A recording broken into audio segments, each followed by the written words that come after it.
Hi, my name is Tim Gard. I'm a private researcher on renewable energy. There's a bit of information that people are not aware of, and I'm surprised to find out that very educated people are not aware of this. Hydropower systems are extremely inefficient. Typical hydropower rarely exceeds 15% efficiency because of accelerated mass losses. This is actually a very simple problem to solve.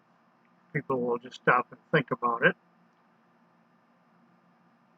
We have to get rid of the accelerated mass in a hydro turbine, and the first thing that has to go is the thing that depends on accelerated mass, and that is the turbine itself.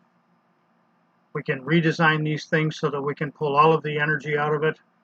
In a place like the Niagara Power Project, for example, we can end up with over 10 times the amount of electricity on that installation that we're presently getting right now because of the high losses in the hydro turbine.